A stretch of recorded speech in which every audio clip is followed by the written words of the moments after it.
Hi there and welcome to another Raid Shadow Legends video. I'm IceMan and today we are going to do another champion guide. I know it's a big shock, I do like my champion guides.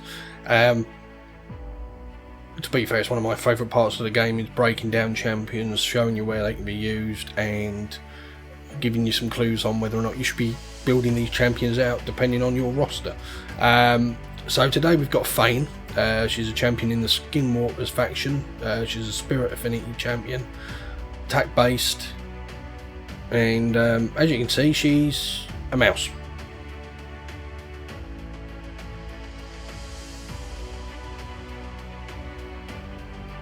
Yeah, a mouse. I mean, Skinwalkers are, you know, a weird bunch anyway. They've got some odd looking characters, as you know. It is a nifty skin. Relatively new champion to the game, not been in for that long, a few months maybe a little more,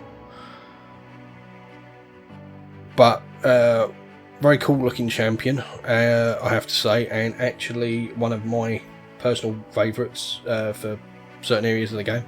I must admit the main area I tend to use her in is clan boss. I'll say that straight out. She's a great clan boss champion.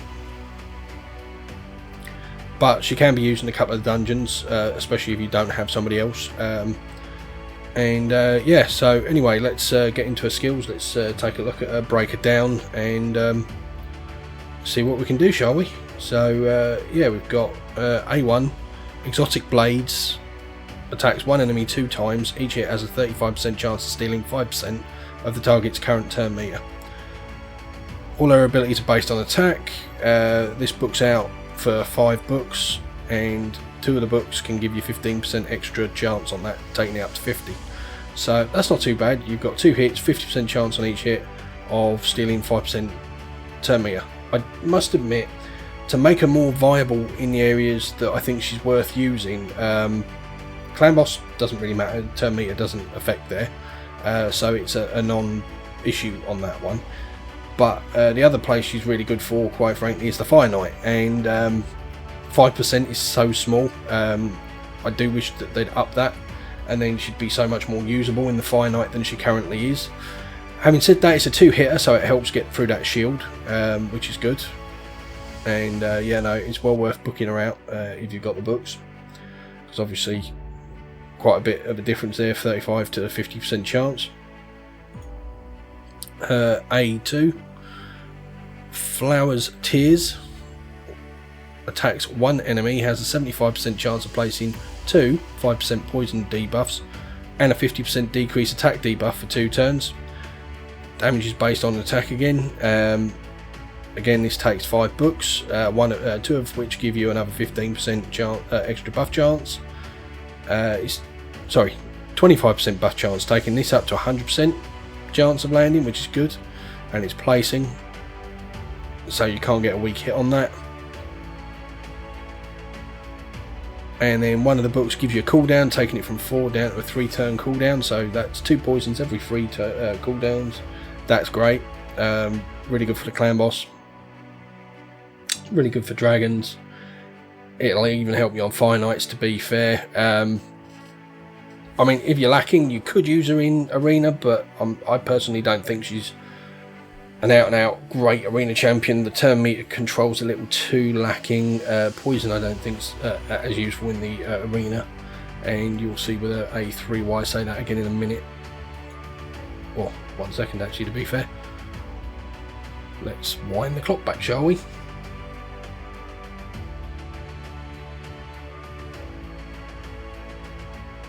So we've got third ability, A3, Flowing Style, attacks one enemy 3 times. The first hit has a 75% chance of placing a 60% decreased defense debuff for 3 turns. The second hit has a 75% chance of placing a 25% weakened debuff for 3 turns. The third hit heals this champion by 4% of her max HP for every debuff on the target. This is really useful. Obviously, if you're in clan boss and stuff, it's going to help top up your health, keep you going. Same for any dungeon or whatever, really. But obviously, clan boss is one of those areas where you know the enemy's going to have a lot of debuffs on them. 4% is not huge, but obviously it's 4% for every debuff. So if you think the clan boss can have up to 10 debuffs, if he's currently got those 10 debuffs, that's a 40% health heal. That's quite nice, or thereabouts. Now the reason I say she's not great for arena is this ability.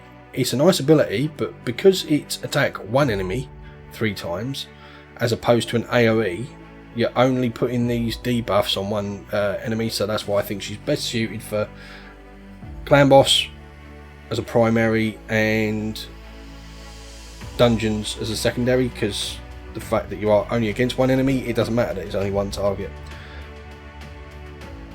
Can you use her in the clan boss? Arena? Yes, but I personally wouldn't prioritise her there. If her A1 gave a bigger turn meter decrease, maybe it'd be more beneficial, but as it currently stands, it's not really worth it. So she's got no aura or anything. Let's have a look at how I've got her geared out. Okay, and while we're taking a look at her gear, we'll have a look at her total stats. And like I say, she's only an epic, so she starts with an okay base health, but not brilliant. Pretty nice high attack, to be fair. Defense is shockingly low. Speed's okay, not bad. So I've got her up to 26,000 health. I'd maybe actually look at buffing that higher to get her through, and swapping out that attack chest and trying to get HP where I can elsewhere, and see if I can build some more damage into her that way. The attack's only at 2,300 at the moment, and I really would like that a lot higher. So that's something to work on within the gear I've got. Obviously it's harder with these unkillable clan setups, because you've got to keep the exact speed if you change one piece of gear. If the speed changes, you're going to then have to find another piece that will take up the slack or drop off a bit for what you need by the exact amount you need, which is not always easy. So you know, it's a bit of a playing around game. We've got a crit rate at 103%, and we've got a critical damage at 158%. Again, I would like this higher, but it's doing what you can with the gear you've got. I definitely spend a lot more time farming Fire Knight to get some really good gear that can replace this stuff and still boost the stats I want, and swap out quick damage, crit rate gloves for quick damage, and so on and so forth. Obviously the debuff resistance I'm not worried about. Debuff accuracy, I've got it at 231. It is actually, when I use my normal boots for clan boss, a little bit higher than that. I've lost about 9 or 10 accuracy swapping out those boots for you, just to show you the stats. That would still probably work for ultimate clan boss, I'd imagine, but if not, what I have her at usually does. But she's mildly lower on the crit rate, so you know, again, it's just doing what you can where you can with the gear you've got. Okay, let's move on. Now I'll say right off the bat, mine is geared for clan boss, and that's why her stats are as they are. I will say I've just changed her boots out so as to remove one of her 6-star pieces. I know she's still got gloves, but it was too much effort to find the replacement gloves and replacement boots, and I don't have the silver to roll anything up at the moment to replace it, so I do apologise. I've tried to make it as realistic as possible, so you've still got mainly epics and rare gear sets. Not everything's fully rolled up on the jewellery side of things, and to be fair, not even on the gear side of things, to give you some sort of idea. I have changed out the boots for 5-star boots as opposed to 6-star boots, so she is a little bit slower. To be fair, the benefit was actually that she gains a little bit of crit she get crit damage? Yeah, crit damage and crit rate by doing so, to be fair, and lost some attack, so it's, you know, not a huge difference, but it does bring it down some. Again, obviously my Great Hall is not overly developed. I'm always working on it, but I don't devote the time to it that I maybe should, and I do miss too many refills when I should actually be using them every single day to get that done as quick as I can. And that's a piece of advice for anybody watching: really concentrate on your Great Hall. It really does help. It's a massive deal in this game for anyone that doesn't already know that.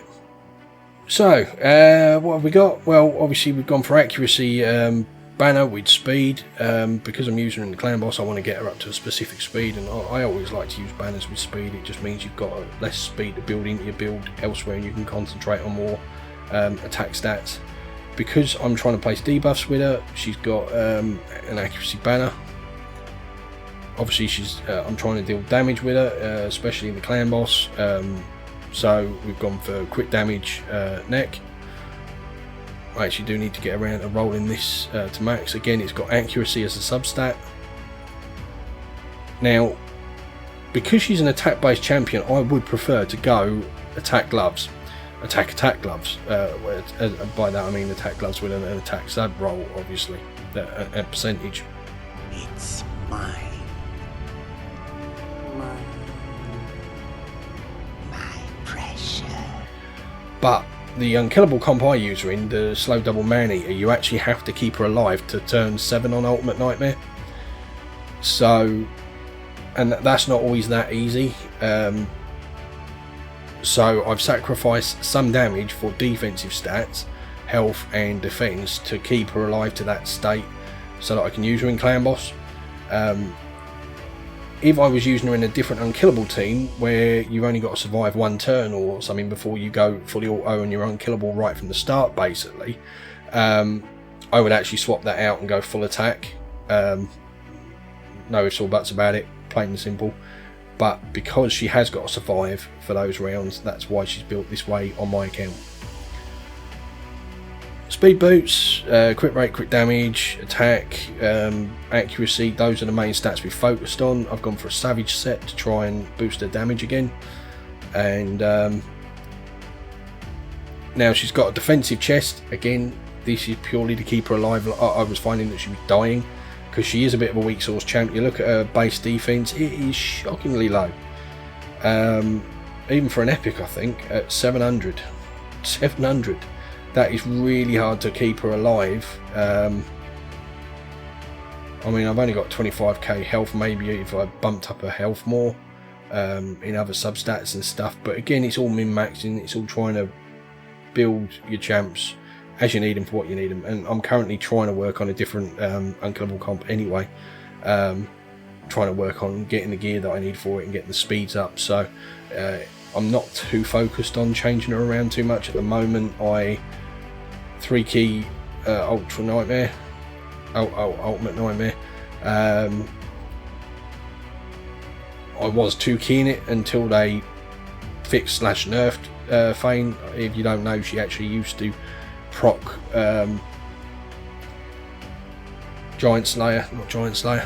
War Master even on each of her hits on her A1, which obviously she's not supposed to do. That's broken, to be fair.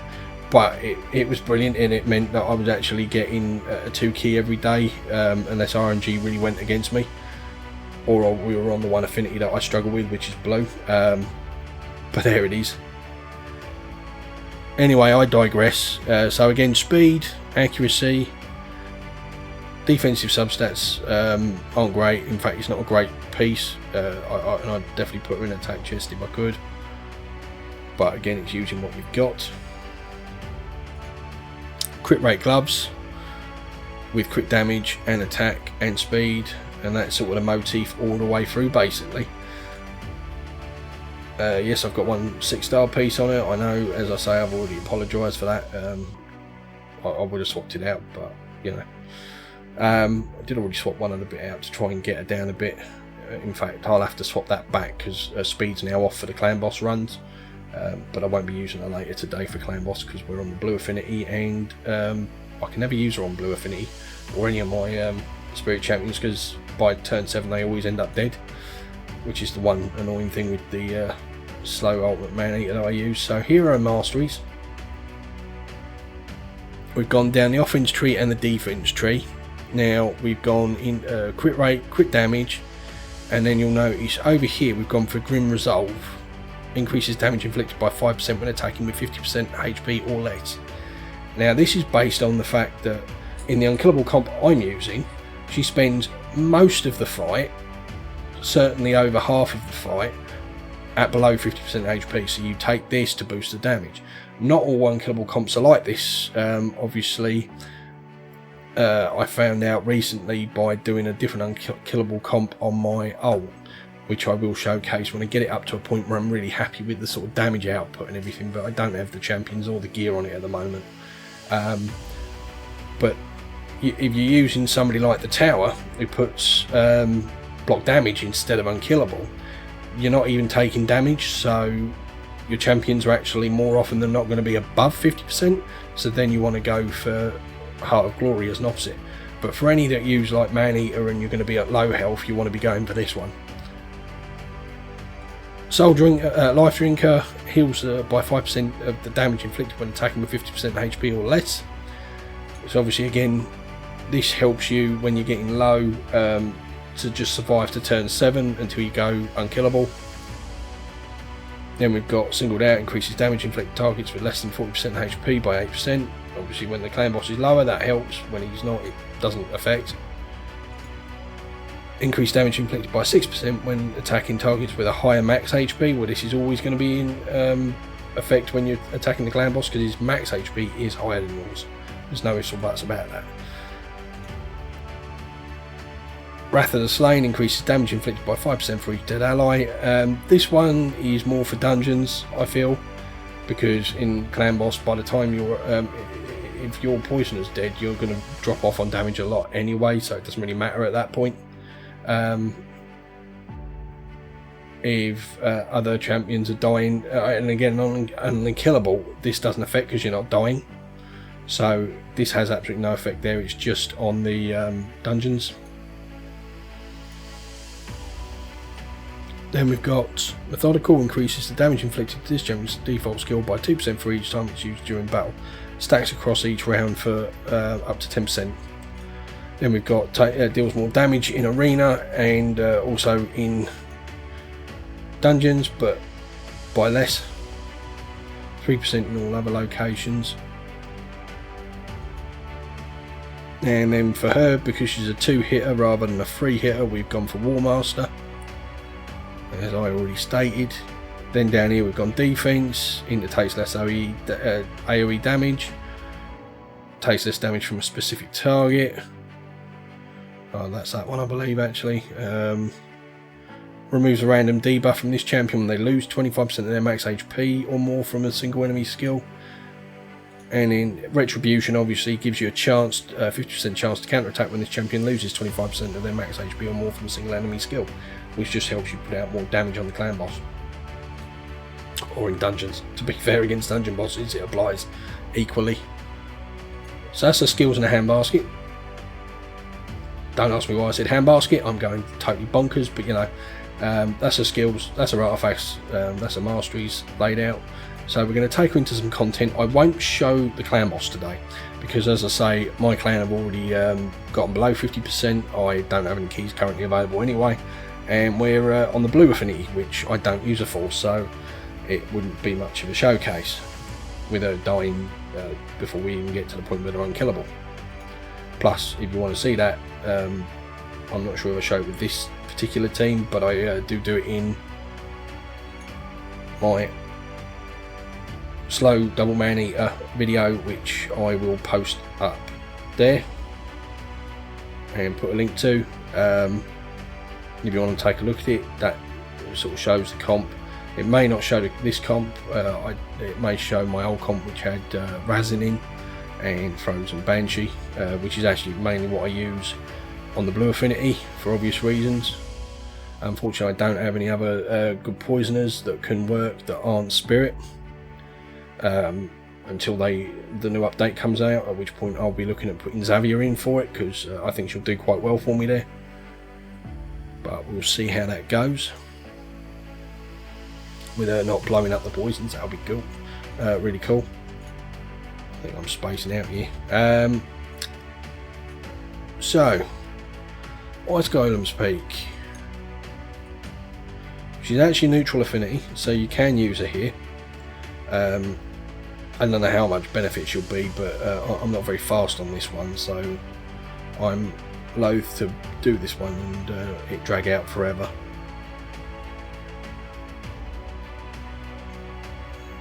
But I mean, poison will help you on the end boss, that's the main thing, and obviously decrease turn meter and stuff helps on the main boss. Spiders, I personally wouldn't use her in. She's too squishy, quite frankly. Yes, you can put poisons on the spider, which will help. Yes, you can put that decreased defense and weaken out there if you haven't got Razin or somebody else that does it. But she's so squishy that I feel that could be quite dangerous. I suppose if you're using an off affinity tank, because she's again the right affinity there.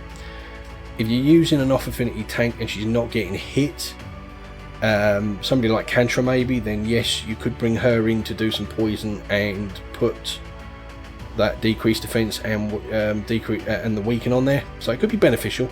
You'd have to play around with it and let me know if you want to post in the comments if you've tried that. I'd be interested to know if it works very well or not. So we'll try her in a dungeon run, dragon run. Now she is negative affinity here, which isn't ideal, granted, and she's got the possibility of weak hits, which is why I mainly have never used her here for this myself. I've always gone with either Frozen Banshee or more recently Xavier, purely because they're not going to get the weak hits that she's capable of getting. But there you go, she's put out a decreased defense and weaken, done a bit of damage to boot. You know, her hits aren't totally weak source, they're not strong by any stretch of the imagination. She's not a nuker. No, 9k on that hit.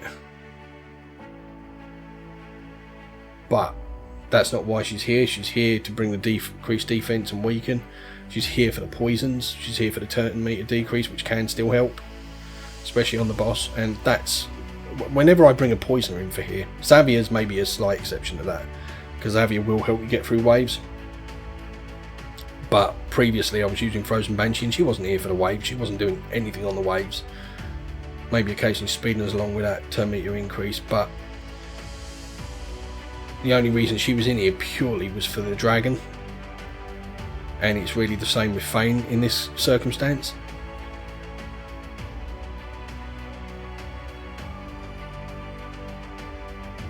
So there we go, decreased defense and weaken out there on the dragon already, which is nice. There you go, see she's got 2 poisons up there.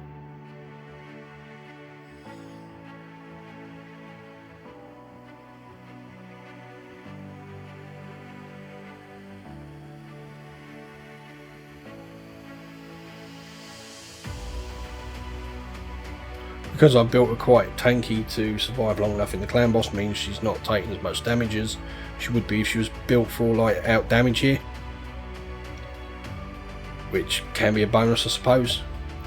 She's not going to physically deal as much damage as she otherwise would, but then she's here for the poison damage, not the physical damage anyway. So, I mean, as you can see, my nukers here are obviously Cold Heart and Abyss. Fushan, although he can do some 9k damage, he's built for me to speed the team along and stun and help with the crowd control. Arbiter's in here obviously to do her thing, pick people up, turn meter increase and all that. And Fayne's only job here was to be the poison on the boss, and that's where most of this damage will have come from. She's only a few 100,000 behind my nukers. Well, alright, over 1 million behind Cold Heart, but then Cold Heart is absolutely brilliant for this. We all know that. She's got the turn meter decrease, she's got the max HP hit that does a good solid hit if she's built right. And Fayne's actually a weak affinity here, but it just goes to show she can actually do the job even if she is negative affinity. So if you need a poisoner in here and you haven't got somebody else that's better, then Fayne will do it quite nicely, and she brings the decreased defense and weaken out on the boss, which is nice. Where I feel she's most used and best used is, like I say, clan boss, and then dungeon wise Fire Knight I think is the other one where she's going to be better, because again she's actually strong affinity here. Who shall I pull out? I don't really want to pull out my nuker. That's my crowd. Yeah, all these are multi-hitters and help me get through the shield quicker anyway, so we'll take out our DPS and we'll put her in. It means it's going to be a slower run, we know that, because we're not going to get through the waves as quick, but obviously Fushan's there, helps keep these waves under control with the stuns. So here we are, we're at the boss. He puts up his shield. I've just got a 2-hitter. There you go. To be fair, we managed to get through without even needing her there. That worked quite nicely. Straight off with the poisons in, we've got decreased defense and weaken down. To be fair, I'm oversaturated with decreased defense and weaken on this team, because we've got Arbiter brings weaken as well.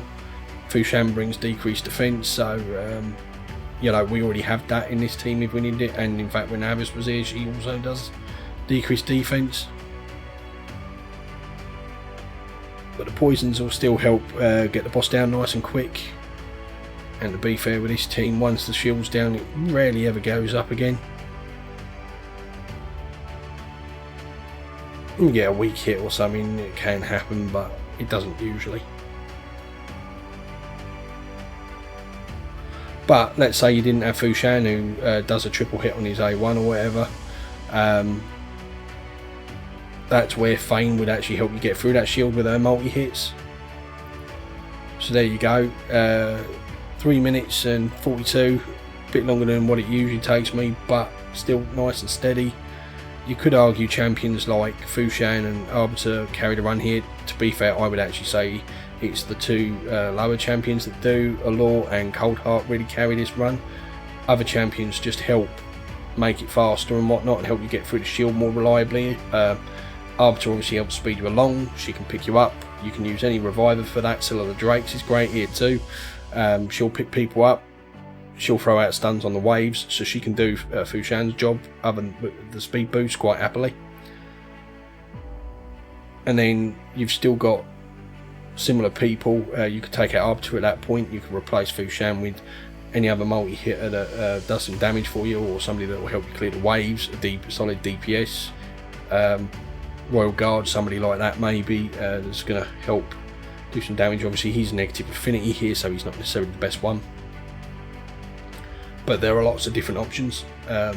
Fayne still is beneficial. I wouldn't say she's the ideal person to bring here, but she certainly doesn't do bad. She helps with your damage. I mean, Allure, look at the little damage she does. She's not here for damage at all. She's purely here for the termite control, and that's it. Fayne, if you haven't got the buffs that I'm getting from a couple of the other heroes here, will give you the decreased defense, she'll give you the weaken, and she'll put poisons out on the boss, as well as helping you get through the shield. That is huge. That is really huge. So anyway, she is a great champ. I really like her. As I say, I don't actually use her here. My primary focus for her is clan boss. That's how I've got her built. That's where I use her all the time, and I think she's brilliant for it. And to be fair, she's still going to be in my clan boss team more than likely. When I get my new setup done, although Xavier might be if she's performing better once they fix her AI for the clan boss. We'll see, at which point Fayne may get more play in some other areas of the game for me. She'll always be useful for you in faction wars and Doom Tower when you've got to use this particular faction, so you know she's going to be great there. And again, she's an epic champion that brings decreased defense and weaken in one move. And you can't knock that. That's absolutely brilliant. Even Stag Knight doesn't do that. He does your decreased defense, does decreased attack, but he does not do weaken. And obviously you put those two together, you can do a lot of damage to bosses a lot quicker. So yeah, great champ. Don't sleep on her. Obviously if you've got better, you know, your own roster of champions. In my roster she comes in quite handy, and in some rosters she's going to be absolutely brilliant and you'd use her all over the place. You know, it just depends on who you've got. Anyway, I hope you've enjoyed this video. Thanks for watching. If you have, please hit that like button, please hit that subscribe button, and I'll catch you in the next video. Bye.